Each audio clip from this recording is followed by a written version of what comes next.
629 million, that's how many people globally are projected to have diabetes by the year 2045.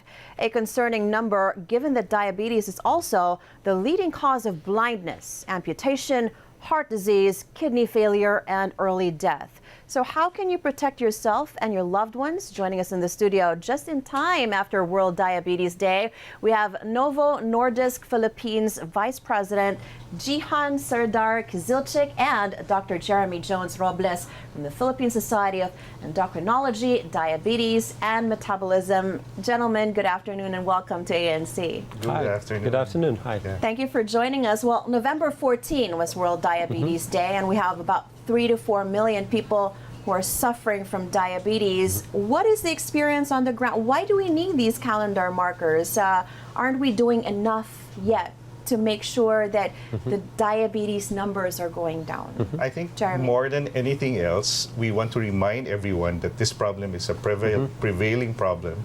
And then every year, the numbers actually go up. The latest statistics that we have from DOST and FNRI already pegs the diabetic patients in the Philippines as high as 7.9% of the population. And the pre-diabetics are worse. It's 8.2%. So give or take, if you have 110 million, you're probably looking at close to 10 million already at risk for very high blood sugar and the complications that you mentioned earlier.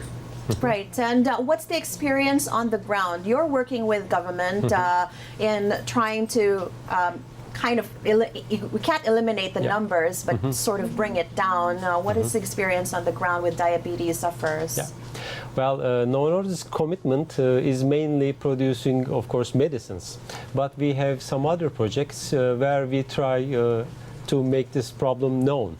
Because the main problem with diabetes is awareness today. In Philippines, there are 3.6 million people living with diabetes, but only half of them are aware of their condition. Yesterday, we formed a very big blue circle, and that circle actually symbolizes that danger. So every year on 14th, we have organizations not to celebrate, but to draw attention to diabetes, and we cooperate with government, with medical societies, to tell people that diabetes is important, they should care about it, and they should think to prevent it. But it's one day out of 365 days. But you are a practitioner, Dr. Robles. Where is the lack of awareness coming from? What is the experience? Are the numbers coming down actually? What's the trend? Actually, the trend is not really promising because the numbers are actually going up. When they did the survey sometime in 2013, it was down it was not as high.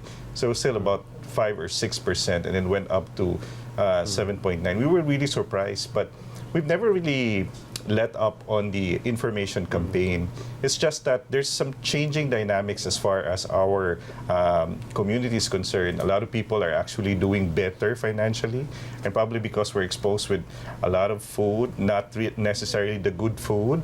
And the way that we're actually living, the lifestyle is also changing. Less exercise, especially for the children because of the use of gadgets and even the adults as well. And close to that, and we tie it closely, is obesity. That's another thing that we should be concerned of because the percentage of patients that are obese in the Philippines has actually gone up. From 31.1, it's now up to 37.2. And that's really alarming if you think about it, because these are the patients at risk also of becoming diabetic. So going back to the question of whether or not the numbers are getting better or not, definitely they're not. No? But what we are doing is, first, on this particular day, we draw attention, but we would like to continue the projects, and this will include, of course, community-based projects, and as well as informing all of our patients that there's really a lot of things that you can do. 4 key components which we call apat dapat for diabetic patients include: 1, doing your follow-up with your doctor. 2nd, you want to take your medications regularly. 3rd, you have to eat proper food, no? And we advocate the Pinggang Pinoy, which is these are the food components that we actually should eat, no? And we teach this to our patients. And of course, exercise. We want to teach everybody that exercise is a very important component of treating diabetes. Now, if you're not diabetic, what do you need to do? Of course, you have to keep in mind, if you're at risk for diabetes, that you need to stay active. You need to exercise, you need to be careful with the food that you're taking, and then at the same time, you need to be aware of what's going on. In terms of what are the developments, we need to tell people that diabetes is a lifestyle disease, and therefore we should keep that in mind as well. Right. You pointed out that, of course, over 31% of the population Yes. is already experiencing obesity, and that actually leads to diabetes. But how much? And you're saying it's a lifestyle Yes. disease. So how much actually of diabetes is because of your lifestyle? What's alarming is that 1 out of 10 children, Filipino children, are diabetic or at least obese. How do we solve this? How do we make them better? Is it going to be permanent for diabetic Filipinos? Well, Is it reversible? diabetes, maybe no, but obesity surely can be prevented and reversed. Now, I think it starts with accepting the fact that being overweight can be a problem for your health. And I think it should be treated as a disease. And if you are overweight, and if this is going to affect your lifestyle, and if you're going to pay dearly for it, why not go to a doctor? Why not seek help? And why not do something about it?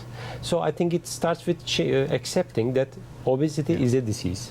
We have medical therapies, but this is a multifactorial problem. I mean, those people who need help should consult the doctor, work with a team, and should do something about it.